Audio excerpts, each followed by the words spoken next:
Assalamualaikum, welcome to an episode of GSFR Podcasts. Today we're going to discuss a very interesting and a very important topic. And we have with us today Mr. Faiz Wazar from Karachi, who runs the gymnastic arena and also GSFR in Karachi, and the man that needs no introduction, Dr. Wasim. So today's topic, we're going to be discussing steroids. And exactly what are steroids? Our aim at GSFR is to educate you on health and nutrition, but also to educate you on those elements of health and nutrition that a lot of people don't know about. So the topic for today is steroids. So let's kickstart with Faiz. What are steroids? Okay, so before we start discussing steroids, we need to understand कि human body के अंदर natural production और steroids में फ़र्क क्या चीज़ है। ये जो इंजेक्टेबल्स हम ले रहे होते हैं या हम ओरल फॉर्म में टैबलेट्स ले रहे होते हैं स्टीरॉइड्स की फॉर्म में, वो करती क्या है आपकी बॉडी में। सो बेसिकली फंडामेंटली इन दोनों चीज़ों के अंदर फ़र्क सिर्फ इतना है कि स्टीरॉइड्स जो आप इंजेक्ट करते हैं या ओरल्स लेते हैं वो सिंथेटिक फॉर्म होती है। वो एक लैब के अंदर जो नेचुरली प्रोडक्शन होती है एक हार्मोन की, उसको सिंथेटिकली लैब के अंदर बनाया जाता है और उसको इंजेक्ट किया जाता है। जबकि जो ह्यूमन बॉडी की नेचुरल प्रोडक्शन होती है उससे ज़्यादा तादाद में बॉडी के अंदर इस्तेमाल करने को हम जब प्रेफर कर रहे होते हैं तो स्टीरॉइड्स का इस्तेमाल किया जाता है। सेम चीज़ होती है जो ह्यूमन बॉडी के अंदर प्रोडक्शन नेचुरली हो रही है, उसी को थोड़ा क्वांटिटी में बढ़ाकर सिंथेटिक फॉर्म के अंदर इंजेक्ट किया जाता है या ओरल फॉर्म में लिया जाता है, राइट। टेस्टोस्टेरोन बेसिकली लोगों को अगर पता चले कि टेस्टोस्टेरोन को आपने ज़हन में रखना है, एक मर्दाना हार्मोन कि जिसके अगर आप टेस्ट कराएंगे, कोई भी बंदा अगर अभी में देख रहे हो अपना टेस्टोस्टेरोन लेवल चेक कराएगा तो उसको एक रेंज नजर आएगी कि इतने से लेके इतने तक ये नॉर्मल रेंज है, ये फिजियोलॉजिकल रेंज होती है। और जब तक आप फिजियोलॉजिकल लिमिट में हो तो उस तरह के वो जो आप बॉडी बिल्डर्स जो बड़े बड़े साइज जो आप मैगजीन्स पे देख रहे होते हो या जो आप स्टेज पे देख रहे होते हो, वो फिजिक अचीव होती है जब आप टेस्टोस्टेरोन के लेवल्स को ले जाते हो सुपर फिजियोलॉजिकल लिमिट में, जितनी एक नॉर्मल है उससे ऊपर। तो फिर क्या होता है कि मसल ग्रोथ भी तेज हो जाती है, रिकवरी तेज हो जाती है, कॉर्टिसोल जो मसल को ज़ाया करने वाला वेस्ट करने वाला हार्मोन है उसके लेवल्स कम हो जाते हैं और आप एक ऐसा एनवायरनमेंट क्रिएट करते हो खून के अंदर के जिसमें टेस्टोस्टेरोन के लेवल्स इस हद तक बढ़ चुके हैं कि आपकी रिकवरी एक आम इंसान से कई गुना ज़्यादा हो जाती है। यानी कि आसान अल्फाज में जिस फिजिक को अचीव करने के लिए आपको 50 साल चाहिए वो बहुत कम अरसे में अचीव हो जाते हैं। लेकिन इसके साथ साथ ये तो अभी हमने सिर्फ फायदे देखे ना एक बॉडी बिल्डिंग करने वाले बंदे के लिए, तो इसमें बेहतरीन बात है कि यार मेरे अगर मतलब टेस्टोस्टेरोन लेवल्स बढ़ जाएंगे और मुझे ऐसी फिजिक मिल जाएगी तो जबरदस्त है। लेकिन इसके साइड इफेक्ट्स भी हैं। एक नॉर्मल रेंज है, उससे आपने चीज को क्रॉस किया है तो वो जो ड्रग होती है ना कि हर ड्रग का बेनिफिट और रिस्क रेशो होता है, तो अगर आपके लेवल्स बढ़ गए हैं तो उसके साथ साइड इफेक्ट्स भी हैं। तो आज हमारी जो ये वीडियो बनाने का मकसद है कि लोगों को पता चले कि ये जो खुद से स्टेरॉइड्स ले रहे हैं और सब कर रहे हैं तो उसके एक प्राइस भी है जो कि आपको पे करनी पड़ सकती है कि अगर उसके साथ आपने ज्यादा कोई गड़बड़ की। सो इसमें साइड इफेक्ट्स की अगर हम बात करें तो किस तरह के साइड इफेक्ट्स इसके साथ जुड़े हुए हैं? देखें, डॉक्टर गूगल जिंदाबाद सर्च कर लें, जैसे अभी हम बात कर रहे थे, अगर आपको अंग्रेजी नहीं आती तो आप उसको उर्दू में भी सर्च कर सकते हैं और वो पढ़ सकते हैं। जो सिंपल जो सीधी सीधी बात है कि उसमें एक्ने का होना, दाने निकल आते हैं, आवाज का भारी होना और हेयर ग्रोथ, हेयर फॉल यानी कि एक्सेसिव बाकी जिस्म पे ग्रोथ और जहाँ होने चाहिए वहां से उड़ जाते हैं, ठीक है ना। और इसके साथ साथ आपका जो अपना टेस्टोस्टेरोन है वो शट डाउन हो जाता है, फीडबैक इनहिबिशन होती है कि बॉडी देखे अल्लाह ने ऐसे बनाई है ना कि वो देख रही होती है, अगर कोई चीज उसके लेवल्स बहुत बढ़ गए तो अपनी प्रोडक्शन को स्टॉप कर देती है बॉडी, इसीलिए कि जब इतना ज्यादा हो गया तो अपनी प्रोडक्शन को स्टॉप किया जाए। सो ब्रेन का सिग्नल होता है कि जी हमारी बॉडी में ऑलरेडी इतना ज्यादा मौजूद है, हमें ज्यादा प्रोडक्शन करने की जरूरत नहीं है, तो उसको बंद कर दिया जाए। बिल्कुल। और उसके साथ साथ फिर अगर लंबे अरसे तक आप एनाबॉलिक स्टेरॉइड्स लेते हो तो इनफर्टिलिटी, स्पर्म काउंट का कम होना, ना सिर्फ स्पर्म काउंट का कम होना बल्कि उनकी मोटिलिटी, मॉर्फोलॉजी सारा कुछ उस पर फर्क पड़ सकता है। तो इसके साथ साथ लिवर के ऊपर, लिवर टॉक्सिक भी होते हैं, पैराटॉक्सिसिटी होती है उसकी, किडनीज, इसके अलावा किडनीज के ऊपर होती है। तो ये जितनी भी जो ये साइड इफेक्ट्स हैं ये बढ़ जाते हैं डोज बढ़ाने से और ड्यूरेशन बढ़ाने से। जितने भी ये कॉम्पिटिटिव बॉडी बिल्डर्स हैं, सबसे पहले तो हम ये बात भी कर रहे हैं कि पता नहीं मुझे समझ लगती कि क्यों लोग इसके ऊपर बात नहीं करते कि जितने भी कॉम्पिटिटिव बॉडी बिल्डर्स हैं वो एनाबॉलिक स्टेरॉइड्स यूज करते हैं, उसके बगैर वो स्टेज के ऊपर नहीं जा सकते। देखिए, और इसमें अक्सर लोग अभी हमें देख रहे होंगे वो कह रहे हैं ये क्या बात हुई, ये तो चीटिंग है। मेजॉरिटी यही हो रहा है, मेजॉरिटी। लेकिन उसके साथ साथ इस चीज को आपने देखना है कि इसके ज्यादा कसूरवार बॉडी बिल्डर्स नहीं है, इसका ज्यादा कसूरवार वो सिस्टम है कि जिसने आपको एक 110 केजी का बॉडी बिल्डर दिखाया है जो कि रिप्ड है, श्रेडेड है बिल्कुल, 5% बॉडी फैट और वो स्टेज पे आ रहा है। अब उसके मुकाबले में अगर कोई नेचुरल बॉडी बिल्डर बैठी आएगा तो वो तो करीब मतलब उसको चांस नहीं है उसका, क्योंकि नेचुरली वो पॉसिबल नहीं है। तो यानी कि अगर आप एक जंग में जा रहे हो तो आपके जो मुखालिफिन है वो तलवारों के साथ आ रहे हैं और आप खाली हाथ जा रहे हो तो क्या चांसेस है आपके। तो यानी कि ये जो सिस्टम डिजाइन हो गया ना कि हमारी एक्सपेक्टेशंस इतनी बड़ी बड़ी करती है कि हमें एक बंदा 100 केजी से ज्यादा का भी चाहिए, रिप्ड भी चाहिए, बिल्कुल एक अनरियलिस्टिक सी कोई ऐसी एक फिजिक हो के तो सुपर ह्यूमन ना इस तरह, तो वो उसकी वजह से उनको देख के बहुत सारे लोग जिम ज्वाइन करते हैं और उन्होंने टारगेट जो अपना जो उन्होंने एक जो हीरो शो किया है या जो सोचा है उस तक पहुंचने के लिए फिर वो हर कोशिश करते हैं, एक्सपेरिमेंट्स करना शुरू कर देते हैं। और याद रहे कि अगर आप जेनेटिकली गिफ्टेड नहीं हो ना, आपकी जेनेटिक्स नहीं है, तो आप उस तक कभी नहीं पहुंच सकते। ठीक है ना, ये बात क्लियर है। अब उस तक पहुंचने के लिए लोग क्या करते हैं, डोज बढ़ा देते हैं, ड्यूरेशन बढ़ा देते हैं, कंपाउंड ज्यादा ऐड कर देते हैं। और कुछ डोजेज तो मैंने ऐसे सुने हैं कि जो उनको पता ही नहीं कि वो कर क्या रहे हैं अपनी बॉडी के साथ। ये कोई तजुर्बा गानी है आपकी फिजिक, इसके साथ आपने आखिरी दम तक गुजारा करना है। और अगर आप अभी से ही इतने हाई डोज एनाबॉलिक्स पे हो तो आगे जाके गुर्दों का फेल होना, हार्ट अटैक का होना, इसके साथ साथ इनफर्टिलिटी मतलब ये सारी चीजें ना, तो खुद से करने का तो सवाल ही नहीं पैदा होता। और फिर लेट से अगर कोई आपको, क्योंकि ये हो रहा है पाकिस्तान में, ये हो रहा है, ये वीडियो बनाने की जो एक बड़ी वजह बनी वो ये थी कि अभी रिसेंटली एक साहब की डेथ हुई है, छोटे छोटे बच्चे, मतलब ये कि वो छोड़ के गए हैं। और हुआ ये है कि जो उनका ट्रेनर था ऑबीस थे, वो ट्राइग्लिसराइड्स उनके ज्यादा थे, मेटाबॉलिकली हेल्दी नहीं थे और ऊपर से एनाबॉलिक्स भी डाल दी और उसकी वजह से उनको हार्ट अटैक हुआ और वो मतलब बची सके और उनका इंतकाल हो गया, उनकी डेथ हो गई। तो ये वो चीजें, अब ये तो एक हमारे सामने है, खुदा जाने पूरे पाकिस्तान में कितनी ऐसी अमवात हैं जो कि डॉक्यूमेंट नहीं होती ना। तो इसलिए एनाबॉलिक्स का इस्तेमाल खुद से इस्तेमाल या अनपढ़ ट्रेनर से करवाना ये बहुत बहुत गलत अप्रोच है। और ट्रेनर जो मुझे सुन रहे हैं उनको भी मैं यही करूँगा कि देखिए ये एक ह्यूमन बॉडी है, ये एक इंसान है, जिसने एक इंसान की जान बचाई उसने पूरी इंसानियत की जान बचाई, और जिसने एक इंसान की जान ली तो आप खुद ही देख रहे हैं कि ये कितना, मतलब ही नहीं कि हम एट द एंड हमने अल्लाह के पास जाके हिसाब देना है, तो कहीं ऐसा ना हो जाए कि थोड़े पैसों के चक्करों में आप किसी का बड़ा नुकसान कर दें। इसके अलावा एक और बहुत बड़ा कंसर्न हमने देखा है लोगों का कि उस्ताद ने अगर कहा कि जी आप ये चीज़ इस्तेमाल कर लें, जिसके ऊपर पूड़ियाँ बना के दे दी जाती हैं फॉर इंस्टेंस ओरल फॉर्म के अंदर, तो मेरे ख्याल से ये चीज़ भी हमें कम्युनिकेट करना ज़रूरी है कि अगर आपको कोई शख्स इस हवाले से कोई चीज़ दे रहा है, अगर आपने ये डिसाइड कर लिया है कि आपने स्टीरॉइड्स पे जाना है, ये आपका पर्सनल डिसीजन है, every individual has a right to take their own decision, तो उसके लिए प्रॉपर रिसर्च होनी चाहिए सबसे पहले। और अगर कोई रिसर्च कर रही है तो उसके बाद ये पता होना बहुत ज़रूरी है कि वो चीज़ जो वो ओरल फॉर्म में ले रहे हैं या इंजेक्टेबल फॉर्म में ले रहे हैं वो क्या चीज़ ले रहे हैं,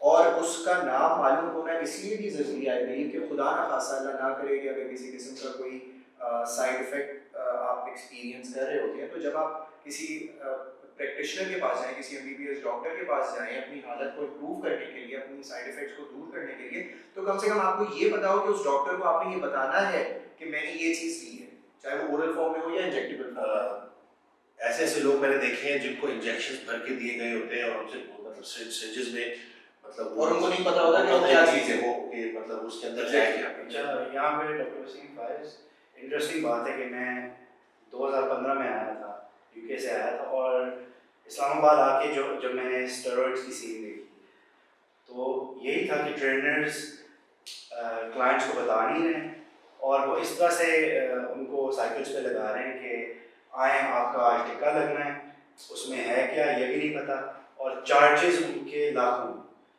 और लिटरली कुछ लोग हैं जो 6-6, 8-8 महीने साइकिल पे हैं और उनकी फिजिक देख के ना आपको हंसी आती है कि यार आप स्टेरॉइड्स ले रहे हैं। हमारे जो GSFR में जो लोग रजिस्टर होते हैं जो कि naturally single digit body fat पे एक अच्छी फिजिक, डिसेंट फिजिक अचीव कर लेते हैं, एथलेटिक फिजिक, बहुत बड़ी नहीं होती लेकिन एक एटलीस्ट लीड होते हैं, तो नेचुरली आप एक अच्छी फिजिक बना सकते हो। ऐसा नहीं है कि आप एक एथलेटिक फिजिक अचीव कर सकते हो। प्रॉब्लम ये है कि लोगों को ना न्यूट्रिशन की अलफ बे का पता है, ना वर्कआउट कैसे करना है उसका पता है, इसकी साइंस का कोई आइडिया नहीं है। और एक ट्रेनर के लिए एक बड़ी खूबसूरत एक उसकी तरीके वारदात है कि जिसमें वो आपको कहता है कि 3 महीने में बॉडी बनाओ।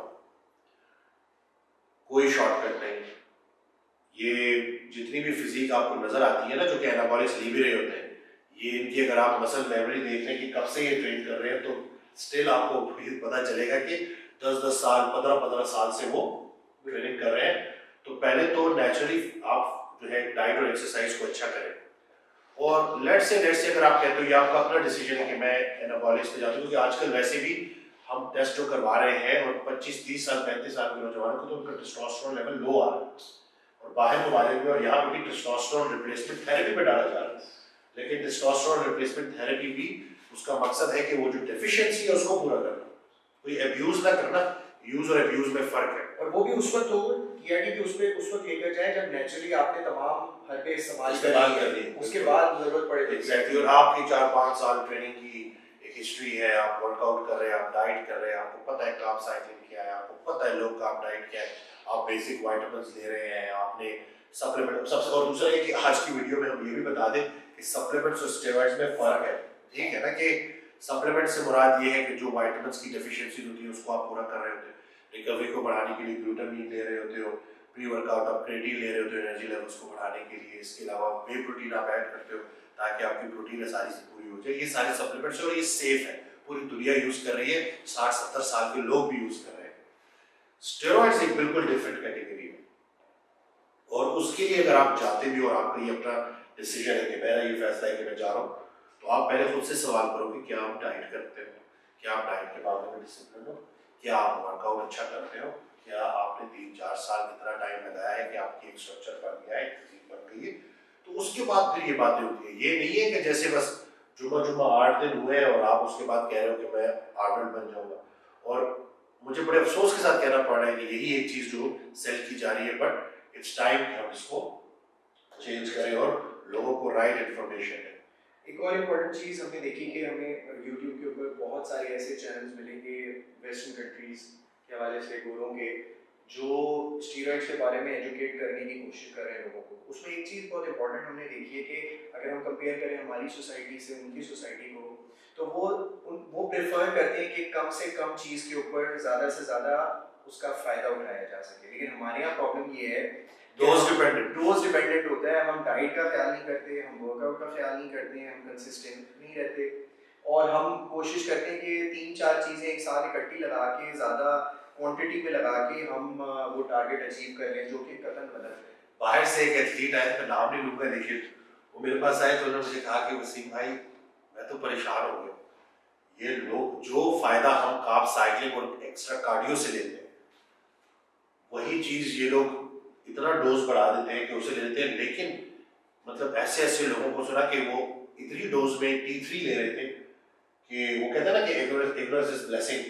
तो वो अनपढ़ लोग हैं, तो उनको अगर एक डॉक्टर ये पढ़ता है कि इसका कितनी डोज होनी चाहिए और उसके बाद अगर वो उसे 3 टाइम 4 टाइम ले, वो कभी नहीं लेगा, ठीक है ना उसको। तो इन लोगों के लिए ये जो अंडेवा ये लोग खा रहे होते हैं और बिल्कुल रिलैक्स होते हैं और उसकी वो टेंशन ही ले रहे होते हैं, तो इस वजह से वक्ती तौर पे तो उनको वो फिजिक मिल जाती है, लेकिन किसी भी वक्त कोई ना कोई ऐसा सारे कोई ऐसा इंसिडेंट हो सकता है उनके साथ के। तो वो ये जो मैंने बात बोली कि इग्नोरेंस वाली, कि वो अपनी जहालत में क्या क्या कर रहे होते हैं और बिल्कुल बेफिक्र होते हैं और अल्लाह देखे बचाने वाला है। बट मतलब इसको मैं सिर्फ इस तरह से बोलूँगा कि आप खुदकुशी नहीं कर सकते या आप खुदकुशी की कोशिश नहीं कर सकते भाई, किसी सूरत भी हमारा रिलीजन पे ये अलाउ नहीं है, किसी भी सूरत ये अलाउ नहीं है।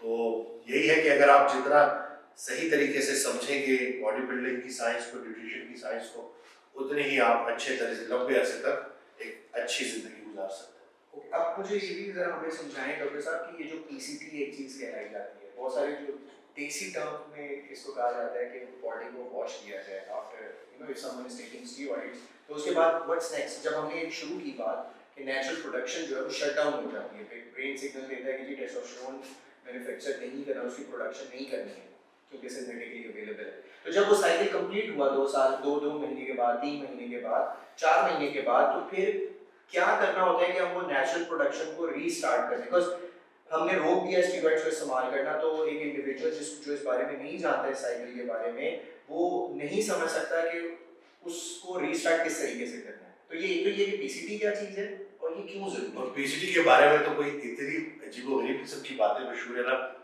एक क्लाइंट ने मुझे कॉल किया, उसने ऑनलाइन ट्रेनिंग ज्वाइन किया हमारा, और उसने कहा कि मेरा ट्रेनर था, उसने मुझे स्टेरॉइड्स दिए, 3 मंथ्स का मैंने साइकिल किया, 4 मंथ का, और फिर मैंने अपने जिस्म से वॉश करने के लिए पीसीटी दी। ये कोई गाड़ी वॉश नहीं हो रही, ये कोई ऐसा वॉश सिस्टम नहीं है कि 3 महीने जो आपने ड्रग्स ली तो उसके बाद डिटॉक्सिफाई कर रहे हैं।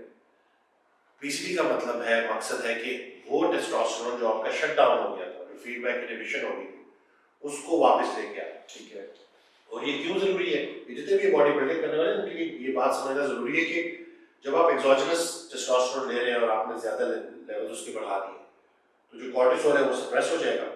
लेकिन जब आप साइकिल छोड़ेंगे, जब आपके टेस्टोस्टेरोन लेवल नीचे आएंगे, तो जो इतने अरसे से सप्रेस हुआ हुआ जो कॉर्टिसोल था उसके साथ क्या होगा, वो वापस ऊपर जाएगा और रेशियो हो जाएगा, और जब वो ऊपर जाएगा तो वो मसल्स को तहस तहस कर देगा, और एक हार्ड फिजिक से एक सॉफ्ट फिजिक वो ऐसे आएगी, और उससे फिर आप लोगों को इंस्पायर भी नहीं कर सकेंगे, क्योंकि वो 3 माह में देखेंगे कि क्या बात है, और फिर अगले 3 माह में देखेंगे एक ही हुआ है। ठीक है ना? तो वो समझना जरूरी है कि आपका साइकिल ऑफ हुआ होता है, लेकिन आपकी डाइट ऑफ नहीं हुई होती, आपका वर्कआउट ही बंद हुआ होता।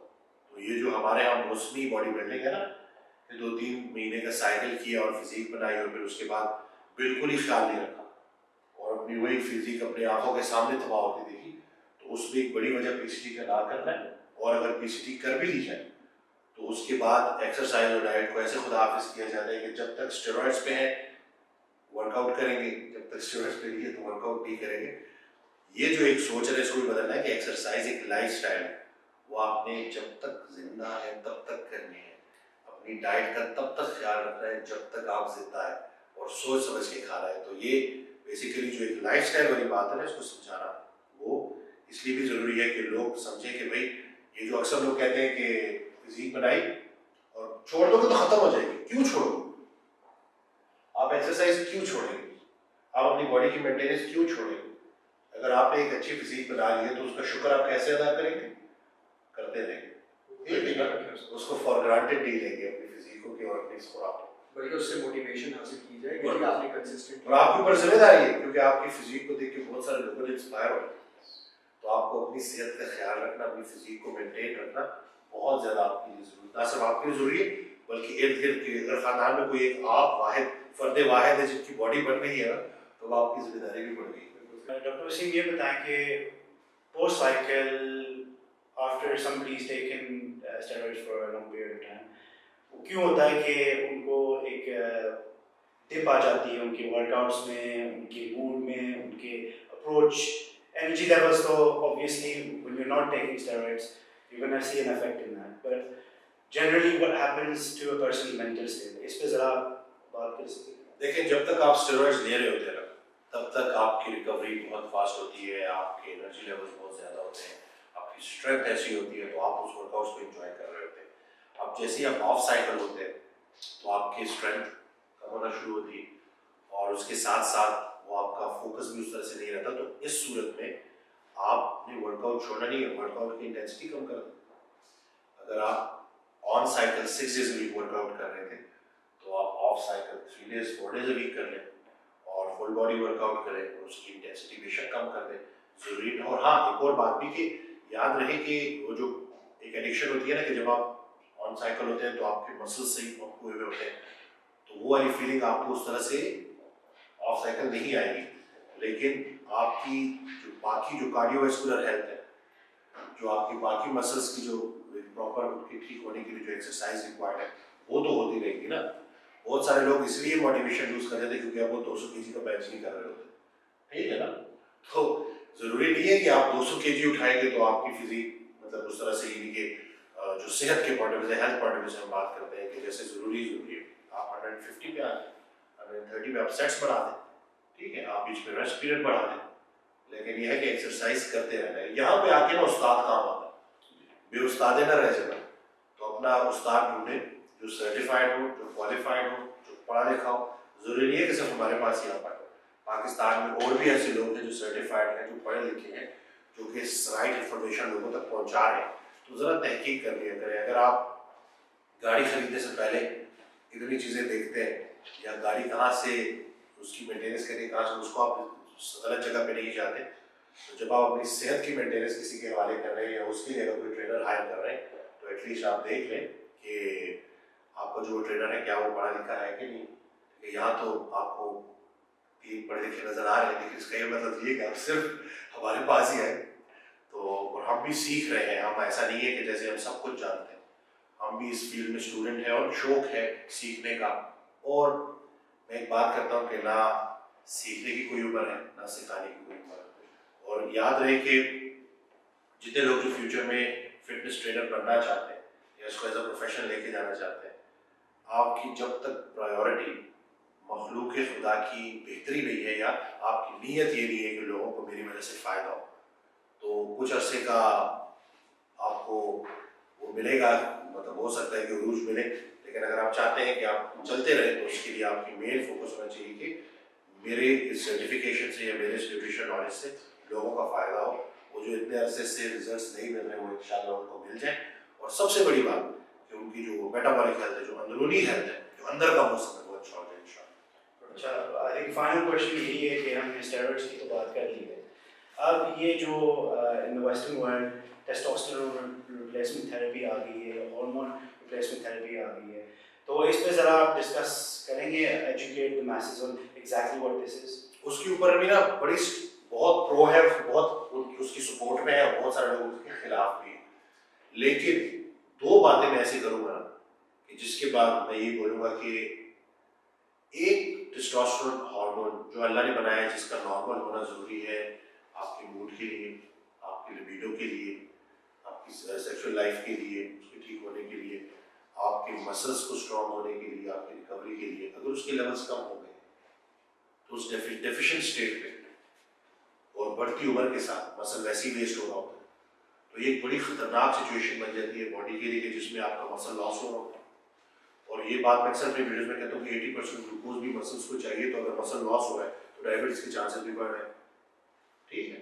मस्कुलोस्केलेटल सिस्टम, मस्कुलोस्केलेटल यानी कि स्केलेटल को मसल्स की जरूरत है, जॉइंट्स की सपोर्ट, सारा कुछ कम हो रहा है, तो उसको पूरा करना मैं लोगों से, आप लोग फैसला करेंगे अगर एक हार्मोन है उसके लेवल्स आपके आए हैं बहुत कम, तो उसको पूरा करना क्या जरूरी नहीं है, क्या उस डेफिशिएंसी को पूरा करना इस वक्त बाहर से ले रहे हैं, जहाँ से ले रहे हैं, जो भी कर रहे हैं, सबसे ज़्यादा ज़रूरी है उसकी डेफिशिएंसी को पूरा करना, एक बात।